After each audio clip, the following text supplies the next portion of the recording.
Salut et bienvenue au jour 2 de notre apprentissage de R en 10 jours.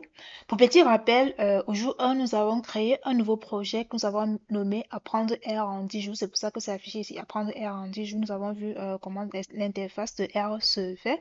Donc, si vous n'avez pas encore vu, ce serait mieux de voir la vidéo du jour 1 avant d'arriver au jour 2.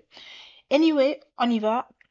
Pour le jour 2, nous allons analyser les données des universités américaines et on va essayer de parcourir un peu les statistiques descriptives, les visualisations et surtout la manipulation des bases de données. Et pour commencer, donc, il faut donc créer un nouveau fichier. Donc, tu viens là, tu script et puis ça va venir là, un title et puis tu vas renommer. Mais vu que j'ai déjà quelque chose là, jour 2 que j'ai créé là, on va continuer directement avec. Et pour ça, la première chose à savoir, c'est installer les packages. Comment installer le package? C'est tout simplement install .package. Et puis, tu mets le nom de ton package que tu veux installer. Ça peut être ggplot2, ggplot2 qui est généralement utilisé pour la visualisation. Mais bon, mais ça doit être entre côtes. ggplot2. Tu peux utiliser ggplot2 pour la visualisation. Donc, ggplot2, il peut être utilisé pour la visualisation. Pour les commentaires, c'est un dièse visualisation. Et tu peux également faire installer également DPLYR, c'est généralement utilisé pour la manipulation des données.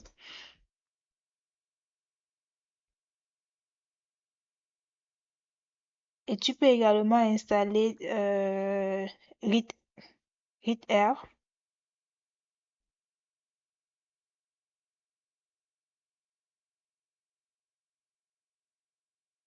Bon, normalement, ils sont déjà installés. Si ils ne sont pas encore installés chez toi. Donc, tu peux installer ReadR pour... là, c'est pour charger DataFrame. ReadR ou bien ReadXLS pour les fichiers de type Excel. Mais là, j'ai un fichier de type charger les fichiers, bien importer les fichiers. Donc, les données, comment tu fais? Tu viens dans File. On avait créé un projet Apprendre R en 10 jours. Donc, dans ce projet R en 10 jours, c'est un dossier. Donc, tu vas dans ton dossier, tu charges j'ai créé là, dans ce dossier, j'ai créé un dossier data où je vais mettre toutes les données que je vais utiliser durant tout le projet. Ce qui fait que quand je vais vouloir importer, vu qu'on est déjà dans le projet, dans le cadre de ce projet, alors le chemin d'accès sera directement data slash collège CSV. Mais là, on va le faire de façon manuelle. Donc, tu peux l'installer en utilisant Read CSV ou bien tu peux le faire manuellement. Et généralement, avant de charger un data frame avec R, la première des choses à faire, si tu as des bases de données avec R ou Excel ou CSV, tu commences d'abord par les visualiser sur un logiciel, par exemple, sur un bloc-notes. Là, je vais regarder la donne. Quand tu viens là, tu cliques sur ton data frame, tu peux view ou bien import dataset. Quand tu fais view là, tu vois que tu as là tes données. Et puis, en première ligne, en fait, ce sont les noms des variables. Private ici. En fait, ce sont les données de 777 universités américaines. Private, en fait, ça veut dire si oui ou non l'université est privée. Si c'est privé ou public, app, c'est le nombre de personnes qui sont enregistrées pour intégrer l'université. Accept, c'est le nombre de personnes qui ont été acceptées. En haut, c'est le nombre de personnes qui se sont inscrites l'année là. Top 10%, c'est le nombre de personnes qui sont arrivées dans l'université qui provenaient des 10% des lycées, des top 10% de leur lycée ou bien des top 25% des lycées, et ainsi de suite. Donc là, ce sont les variables. Ce sont les différentes variables que l'on a là. Et puis là, ce sont les données. Et à première, ils sont les colonnes. Donc pour importer, tu viens là. Soit tu viens ici là, en cliquant Import Dataset et tu vas là. Ou bien vu qu'on a déjà ça là, donc tu cliques là et tu mets là Import Dataset. Quand tu dis import dataset, ça vient directement là sur le chemin d'accès, ça te pose directement sur le chemin d'accès. Mais pour nous, vu qu'on est déjà dans notre projet, pour la lecture sera data slash collège CSV vu que c'est déjà dans les données du projet. Donc là, ce sont dans les variables et il a bien tenu compte du fait que c'est first row as row name, open data viewer, c'est pour view, donc pour avoir l'aperçu des données. Délimiter, c'est comment, c'est séparé par les virgules. Et puis tu vois, tu regardes. Si tu regardes là et que c'est bon, ok, tu acceptes et tu importes. Dans le cas contraire, tu changes les options en fonction de ce que tu as. Donc là, je vais copier parce que je veux pas. Donc là, tu as besoin de la librairie R pour le faire. Donc là, et tu importes directement. C'est pour ça qu'avec R, dès que tu mets ton data et tu mets pas sur import, en fait, en général, pas besoin de retenir ça. Donc import. Quand tu mets import, là, maintenant le view a changé. Le view est maintenant de cette façon. Avant, c'était de cette façon. Un fichier CSV. Maintenant, vu que ça a été bien chargé, on a maintenant ça, c'est maintenant de cette façon. Donc, c'est ça. Et puis, lorsque on regarde les données qui sont déjà chargées, on voit que la première colonne, en fait, est considérée en fait comme une variable, dont le nom des universités est considéré comme une variable, alors qu'en fait, ce sont les noms, donc ce sont les individus de notre population. Donc, on n'aimerait pas que les individus de notre population soient traités comme des variables. Donc, tout d'abord, pour commencer, on va d'abord modifier le nom des colonnes. Donc, on charge. Donc, là, c'est là. Là, on va le mettre au nom collège data pour que quand on voit à chaque fois collège, on soit sûr que c'est un data. Ou bien, bon, je vais laisser la data collège. Et puis, j'ai vu que ça avait déjà été fait. Et puis, je vais créer un autre collège data qui sera en fait le collège. Donc, à chaque fois quand tu charges ton fichier, il faut le mettre au type data frame, ASP.data data frame pour te rassurer en fait que c'est au bon format et que les opérations qui sont effectuées sur les data frames, ça va marcher. Donc, tu fais ASP.data data frame de collège, tout simplement. Donc, tu as ton collège data qui est ASP.data data frame.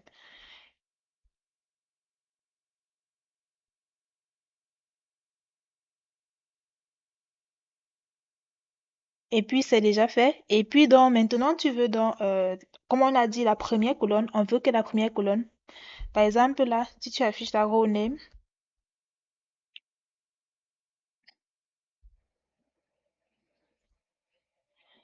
row.names de collège d'état, si tu affiches row.name de collège d'état, qu'est-ce que tu auras?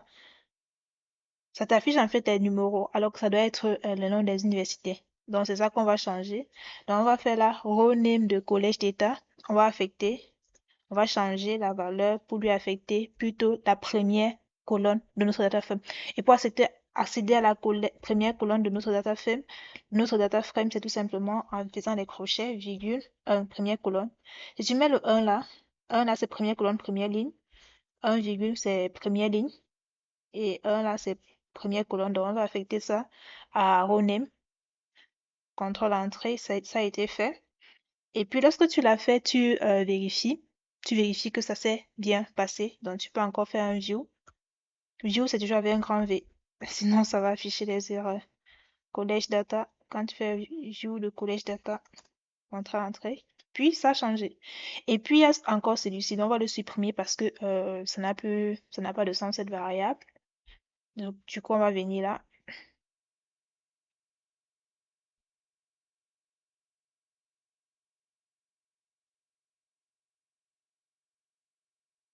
Du coup, on va venir là et on va donc supprimer cette première colonne. Pour supprimer la première colonne, c'est tout simplement collège, collège d'état. Tu affectes donc le nom de collège d'état et là, tu vas donc supprimer la première colonne. Donc là, c'est pour supprimer la première colonne, ça va supprimer la première colonne. Et puis, quand tu fais le view de collège d'état,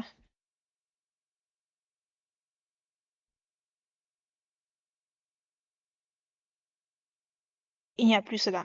Donc, private c'est si oui ou non, c'est le collège est privé ou pas et tout. Donc là, c'est bon. Donc, on a fini avec la première partie de notre, de notre travail. Dans la deuxième partie, vu qu'on a chargé le data frame, on s'est rassuré que c'est au bon format. On a géré les noms des colonnes, les noms des lignes. Maintenant, on va maintenant se rassurer que, on va maintenant faire les statistiques descriptives. Bon, statistiques descriptives.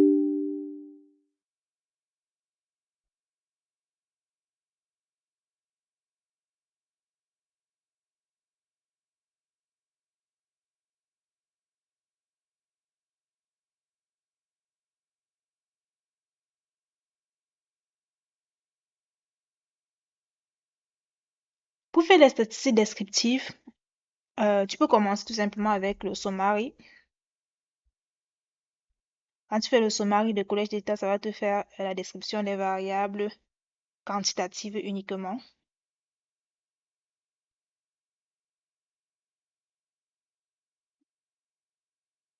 On va le refaire pour que ça s'affiche mieux.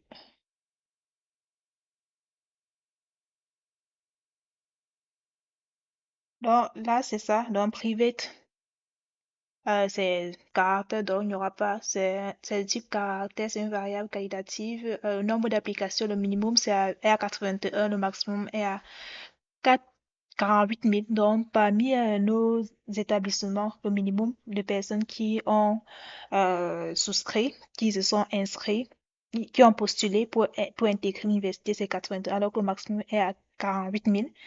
La moyenne est à 3 000. Le troisième quartier à 3624, tandis que le max est à 48 000. Donc, ça prouve déjà que le nombre de personnes qui ont postulé et ont postulé est est réparti de façon, est très réparti, réparti de façon, pas,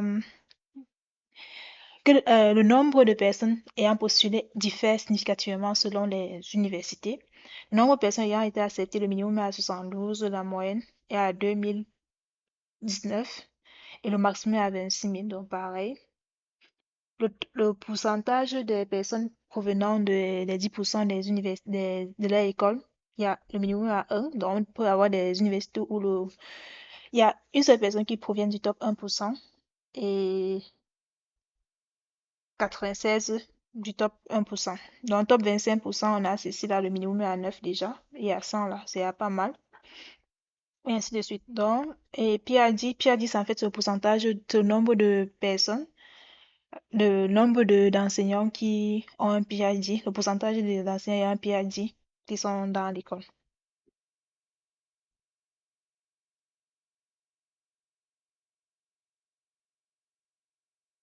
Donc, tu peux tout simplement faire summary et puis tu peux chercher à voir la structure de ton data frame. Là, c'est avec un STR, le collège d'État.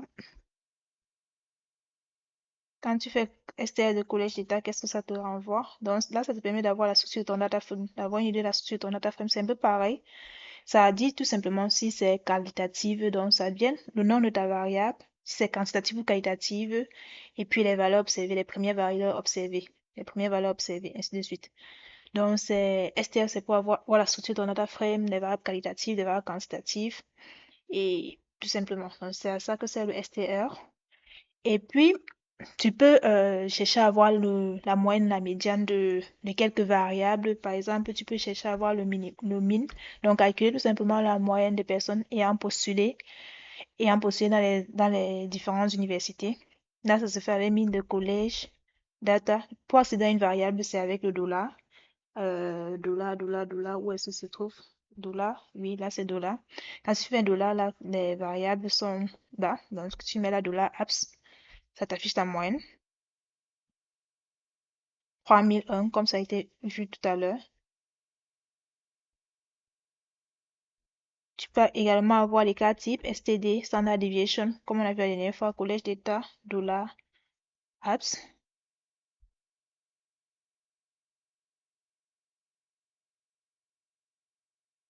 Non, Standard Deviation, c'est SD, excusez. C'est 3814, bien la variance avec 20, comme vous voulez. Et tu peux également regarder la répartition des universités publiques versus privées pour regarder la répartition, lorsque tu as la variable qualitative que tu veux regarder dans le nombre d'universités publiques privées.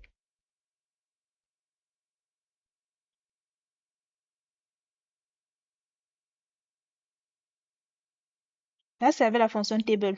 Table, donc table, et tu mets ta variable qui est qualitative. Là, c'est collège data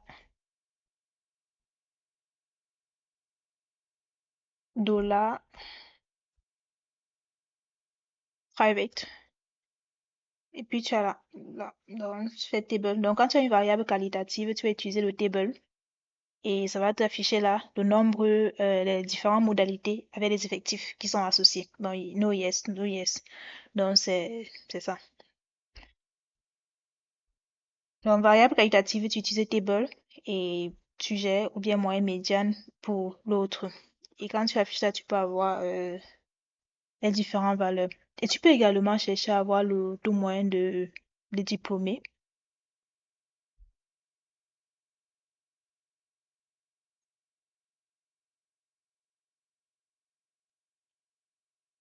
Le taux moyen de diplômés, c'est tout simplement avec un min de collège d'État. Là, c'est graduate, grade.rate. Et puis, tu as ça. Donc, grade rate, c'est le taux de diplômés, le taux moyen des diplômés dans les universités est de 65,46. Et puis, tu peux maintenant faire la troisième partie qu'on va regarder, c'est la visualisation. On va faire une visualisation simple. Et puis, je vais vous donner les ressources pour ggplot, bon, la visualisation. Donc, on peut faire également les visualisations. Pour faire les visualisations, qu'est-ce que tu fais? On peut par exemple commencer par faire comment faire par exemple la relation entre plusieurs variables en utilisant une fonction qui est très connue, le pair, relation entre plusieurs variables.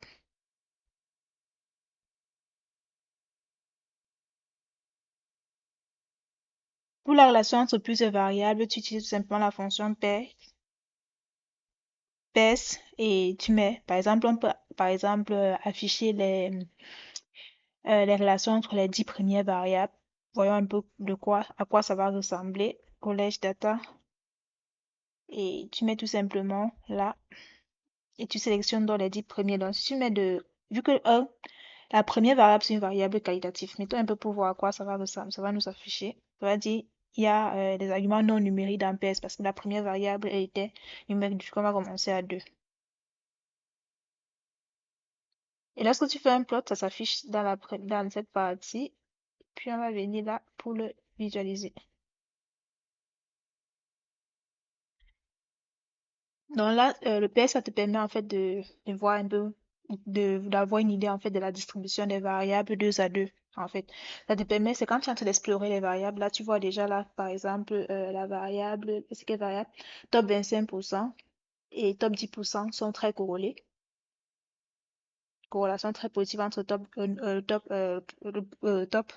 le nombre d'élèves, le pourcentage provenant des 10% des élèves les plus brillants de leur lycée, de leur collège. Et les 25%, c'est très, les deux, ce sont déjà, la collation s'annonce très bien. On a également celui-ci, un nombre de personnes qui sont enroulées et qui sont moins graduées. On a également quelle relation qui ressort là. On a aussi cette relation. Voilà, c'est la même chose là. Ici, là, c'est enroll et F undergraduate. Là, c'est accept et enroll. Bon, relation significativement positive entre le nombre de personnes qui ont été acceptées et le nombre de personnes qui se sont inscrites. Là, c'est le nombre de personnes qui se sont inscrites, qui ont postulé et qui ont été acceptées, relation positive. Là également, entre ceux qui ont postulé et qui ont été acceptés, là, c'est positif. Et on a donc ça. Outstate, en fait, c'est le prix, en fait, le prix le frais de scolarité, le prix qui a été payé, le frais de scolarité, on peut dire ça comme ça. Donc, Outset, là, il est positivement corrélé avec le room board. Euh,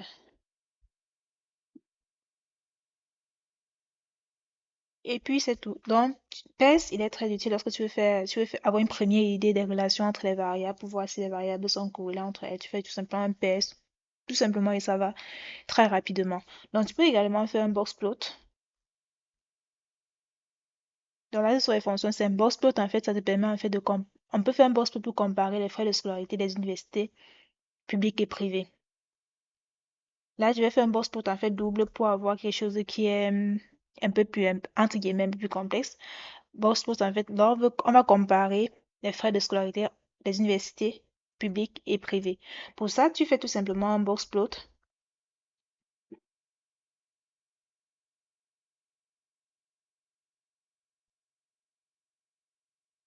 Dans un box plot, euh, frais de scolarité, on a dit c'était outstate. dans outstate. Dans le nom de ta variable, out, comment ça s'écrit là? Outstate.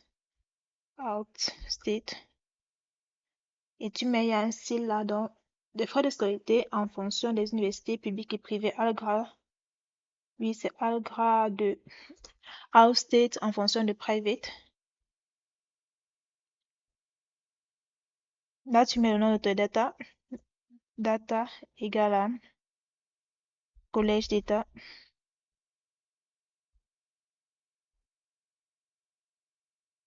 On va mettre le titre de la même façon comme on a vu la dernière fois. Le titre, ça avait un main. Donc, main, frais de scolarité en fonction de public-privé. Donc, tu as fait ton main là. Et tu peux également mettre le titre de l'axe des ordonnées, c'est INCRED-Lab. INCRED-Lab, tu mets ce que tu veux, le type d'université, si c'est public ou privé.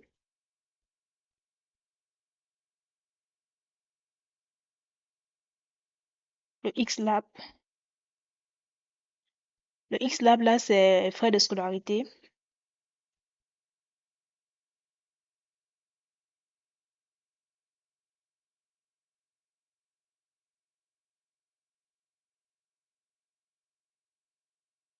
Et puis, tu peux également mettre la couleur.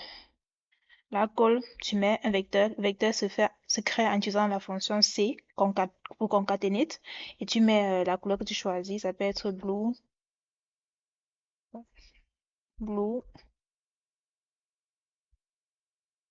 Oh, la magie de R, j'aime bien ça.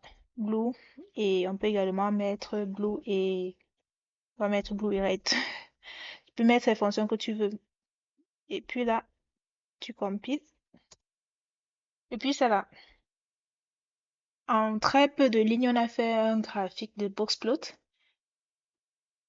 qui est assez visible et assez clair que tu peux importer. La dernière fois qu'on a dit pour exporter, tu cliques là, Save as image, et tu vas suivre les instructions pour pouvoir le sauvegarder. Et puis, si tu veux interpréter, par exemple, là, quand tu représentes là, tu vois clairement que les frais de scolarité, en fonction du public privé, diffèrent. C'est tout à fait normal. C'est ça à quoi on s'attendait. Bon, ce Y-ci n'a pas de sens. Du coup, on va l'enlever.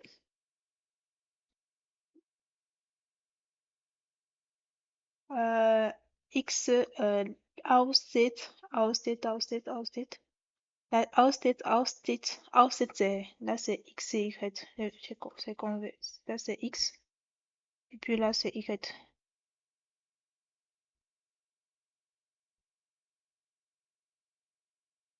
Type d'université, public, privé et frais de scolarité. Donc là, c'est la médiane. Pour petit rappel, là, c'est la médiane. La médiane, là, c'est la médiane. Là, c'est le quartile à 25%, le quartile à 75%. Et puis, cet intervalle, ça va faire l'intervalle interquartile. Cette valeur-ci, c'est jamais. Ici, là, c'est le minimum des valeurs. Là, c'est le minimum des valeurs.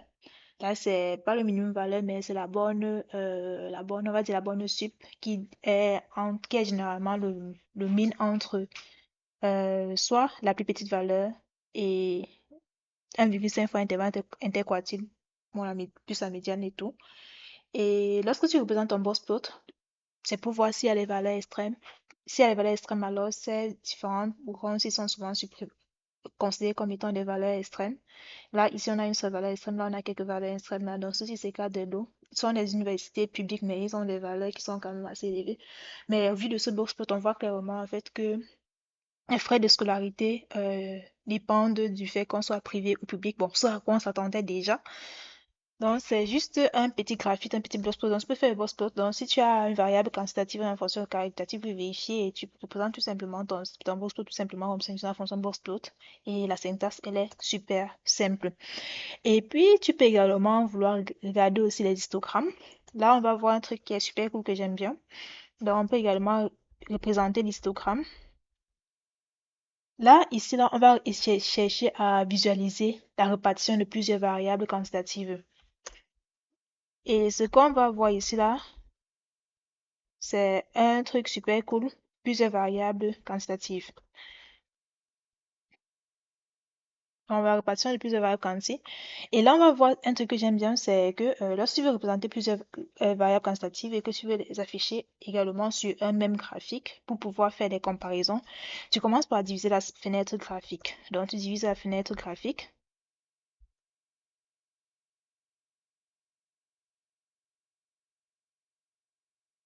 Pour diviser la fenêtre graphique, tu vas utiliser ce qu'on appelle le par de MFRO. MFRO égale à là, vecteur, donc tu mets le nombre de lignes que tu veux. Là, on va faire quatre graphiques, quatre histogrammes, deux lignes, deux colonnes, donc MFRO, donc là c'est la dimension, MFRO 2 et 2. Et puis quand tu as ça, tu peux donc commencer à représenter. Tu mets tout simplement là, hist. Pour représenter l'histogramme, c'est tout simplement la fonction hist. La variable que tu vas choisir, on va mettre histogramme. La première variable qu'on va représenter, ce sera le nombre de personnes qui se sont inscrites, qui ont postulé pour intégrer l'université. Donc, lorsque là, on a également un main. Donc, tu mets main.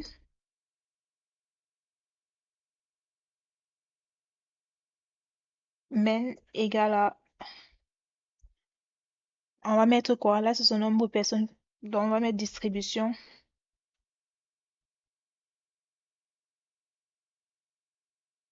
des postulants.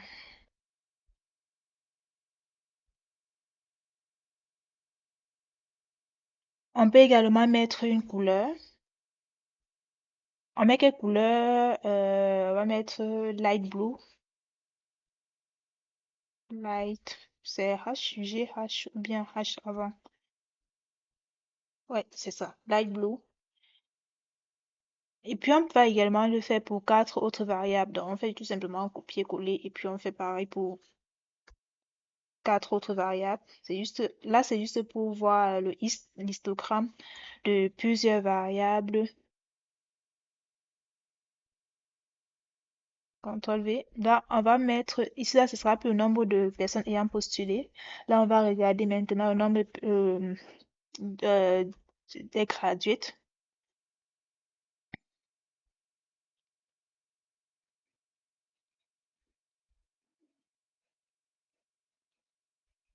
Distribution du taux de diplômés.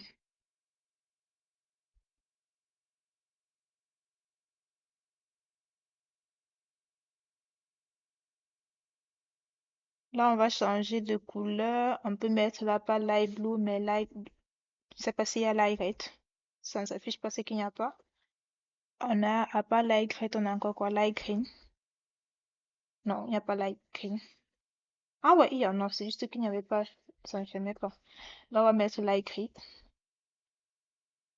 Et puis, le troisième, on va mettre quoi? On peut mettre quoi comme variable? On va choisir une variable. On va mettre outState.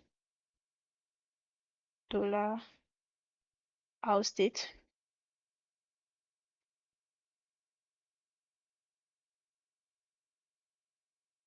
Presque l'arrêter. Et puis là, on va pas mettre. Là, on va mettre le cyan.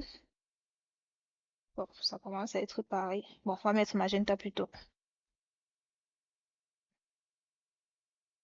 Et puis là, on va finir avec le taux de pour les PID. On va mettre PID, dollar PID.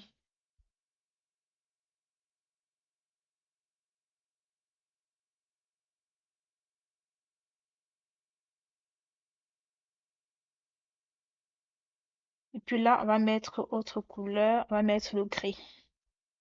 J'aime bien le gris. Donc, donc, pour diviser la fenêtre graphique en plusieurs, tu mets le par de MFRO égale à C de 2 de bon. C'est juste savoir que tu peux diviser la fenêtre graphique et vu que tu le sais, tu peux demander à ChatGPT, il va te dire comment on divise. Mais il faut savoir que tu peux diviser la fenêtre graphique en deux, ça te permet de, en plusieurs, donc tu peux faire 6 donc tu peux représenter 10 graphiques même sur le même truc. Et puis, contrôle entrée, tu as dans tes visualisations. Et à la Lucie, bon, j'ai pas compiler avec la division de la fenêtre graphique. Du coup, ça me sort, c'est contrôle entrée. Donc, voici ça. Donc, ça te permet de représenter plusieurs graphiques sur sur la même valeur. Et puis là, tu peux changer les différentes valeurs, le X lab, le Y lab, un peu comme tout à l'heure. Donc là, c'est la distribution des postulants, là, c'est le taux de diplômés, là, c'est les frais de scolarité, là, c'est le taux versus le pourcentage de PID qui sont dans les écoles. On voit que c'est distribué. Et on voit la façon dont c'est distribué. Ok, ok. Donc, vu qu'on sait faire des histogrammes, lorsque tu finis, tu peux également le remettre par MFO égale à C de 1 pour le mettre comme c'était. Et puis maintenant, la dernière chose qu'on va voir, c'est la création des variables. On peut créer une variable qualitative, création de variable. On va créer une variable. On va créer une variable qui dit si oui ou non un collège est élite ou pas. On va créer une variable qui dit si oui ou non un collège est élite. Il y a plusieurs façons de le faire. On peut utiliser une première façon. La première façon de le faire, on peut c'est créer un vecteur élite 1 pour lequel on affecte. Là, c'est pour voir un peu certains trucs. Là, c'est pour voir un peu une fonction rep là que j'aime bien. C'est rep. En fait, tu rep no. Donc, on veut créer une variable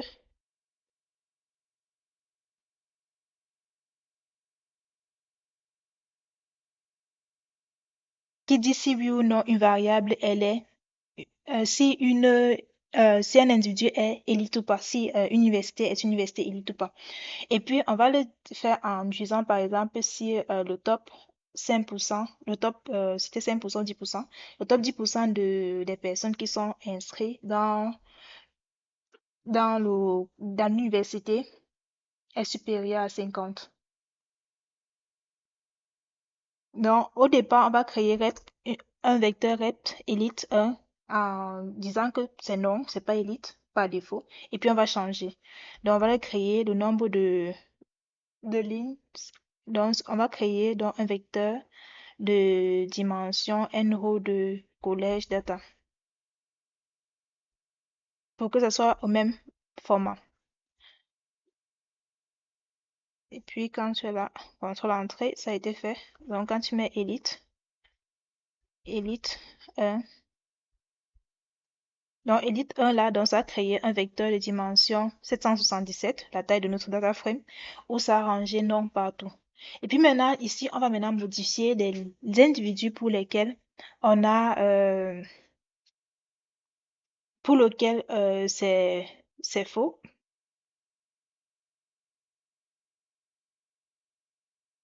Pour cela, on va donc modifier Elite 1. On va donc faire Elite 1 de collège d'état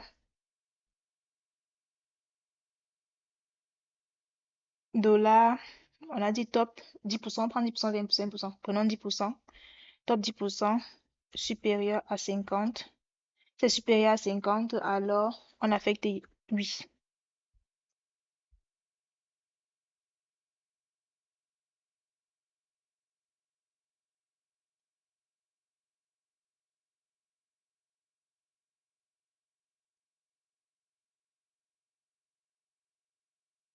Et lorsque c'est fait, lorsque on affecte Elite 1,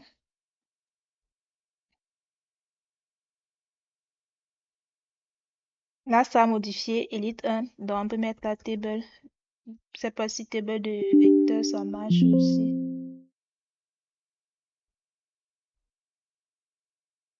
Donc, là, ça a changé. Maintenant, table de Elite 1, oui et non. Donc, non, 699 et oui, 78. Donc, nombre d'Elite là est à 78 ou 1. Et puis, on peut le mettre également au format point factor. Donc, on va faire Elite 1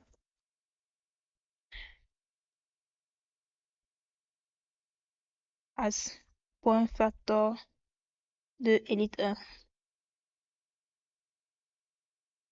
pour se rassurer que c'est vraiment au format qu'on veut.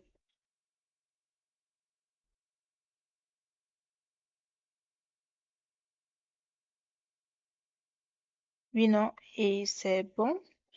Et maintenant, on peut donc l'affecter dans notre base de données. Donc, collège d'État, on va donc affecter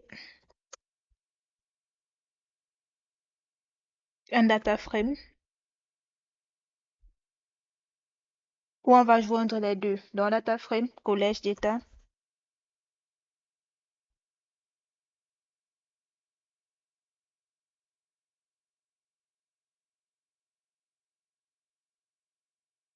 virgule, élite 1.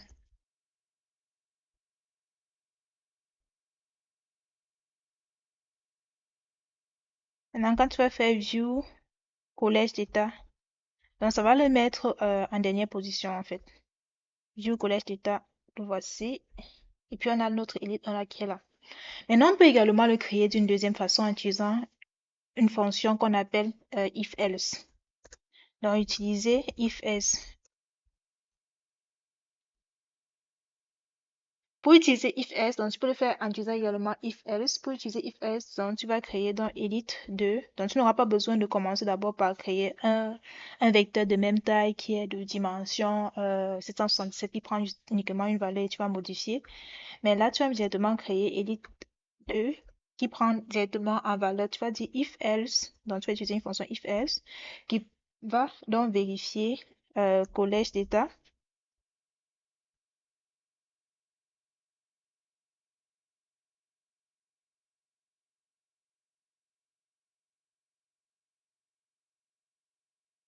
Donc, si collège d'état, donc ça vérifie si collège d'état est supérieur à 50, alors tu le remplis par oui. Sinon, tu le remplis par non. Donc, tu peux le faire de deux façons. Donc là, c'est la deuxième façon que tu peux le faire. Contrôle entrée. Quand tu fais table de edit 2,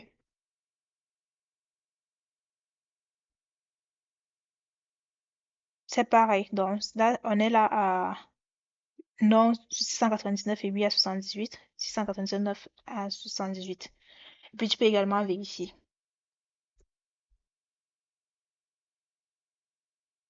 On le met au format factor edit 2 as point factor de edit 2. Je vais vérifier juste un truc s'il y a une opération, c'est pour edit. Et puis tu fais la somme. Donc pour vérifier si toutes les lignes sont égales, si toutes les individus, les valeurs prises sont les mêmes, 777. Donc ça va. Je sais pas si il y a la fonction all match là. All, oui, tu peux également utiliser avec la fonction all.equals ou bien all tout simplement. All elite 1 égale à elite 2. Ça vérifie si toutes les valeurs prises au même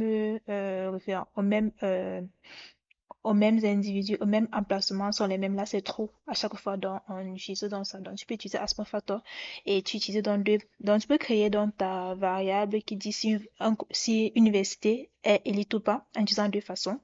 Donc, tu utilises le rep, tu crées d'abord un vecteur qui prend nom dans tous les cas et puis tu modifies avec un oui. Et puis, comme d'habitude, tu vas changer pour le mettre, pour te rassurer que c'est vraiment format facteur, c'est-à-dire format qualitatif. Et puis, tu peux également utiliser une autre condition, le if else. Donc, si c'est vrai, tu mets ça, sinon tu mets ça. Et si tu avais plusieurs conditions, tu peux mettre dans le if else, tu peux utiliser dans if else, the if else, the if else. Par exemple, si tu as trois valeurs, ça peut être oui, non, peut-être. Donc, if else, ici est vérifié, oui. Là, tu vas pas mettre non, tu mets encore if else, tu mets là une autre condition et puis tu changes. Donc, ça va dépendre de toi. Et puis, tu peux vérifier donc avec le égal, all, égal. Donc, tu peux vérifier si deux data frames ont les mêmes valeurs en utilisant le all. Tu peux utiliser également all.equals et tu mets les noms. Et puis, pour finir, on va regarder. Ah oui, j'ai pas sauvegardé dans là. On va encore modifier notre cher collège d'état. Bon, on va le laisser comme ça, vu qu'il y a déjà Elite 1. On va travailler avec Elite 1. Donc, tu le fais également de la même façon. Je vais vérifier un truc. Collège d'état, dollar, Elite 2. J'affecte Elite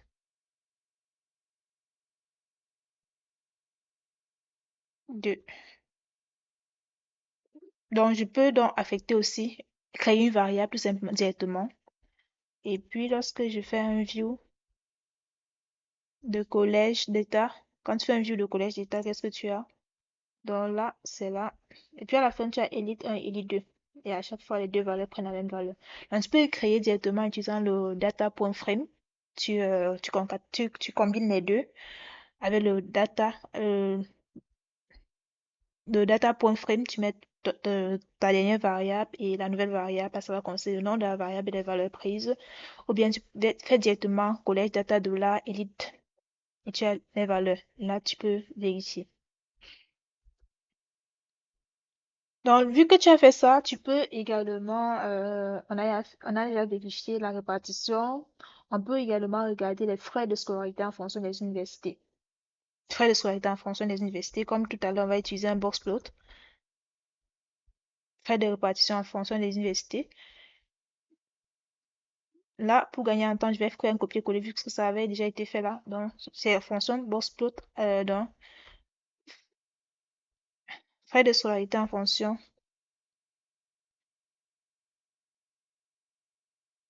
Là, ce sera plus private. Là, ce sera élite. Euh,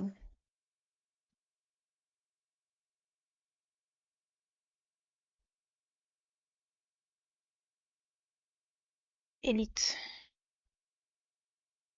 Et puis là, je vais pas utiliser le blue, je vais utiliser le cyan. Bon, ouais, ça m'a l'air trop. Je vais mettre le dark green. Et les couleurs ici, en fait, ce sont les couleurs en anglais. Donc, la couleur que tu veux, tu le mets tout simplement.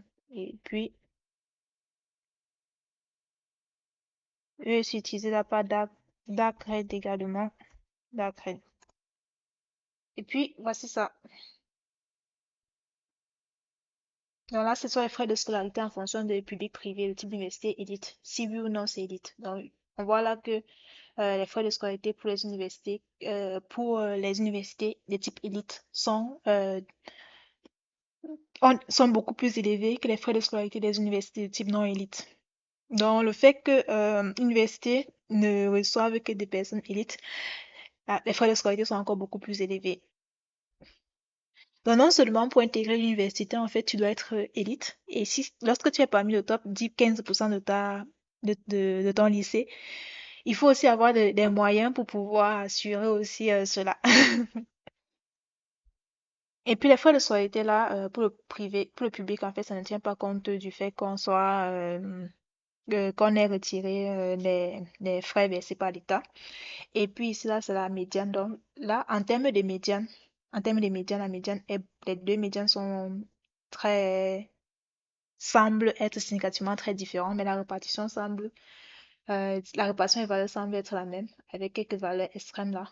Donc, on a cette université où elle est non élite, mais les frais de scolarité sont quand même élevés que pour les universités élites. Mais en termes de médiane, c'est beaucoup plus faible en termes de frais de scolarité pour les universités non élites que élites.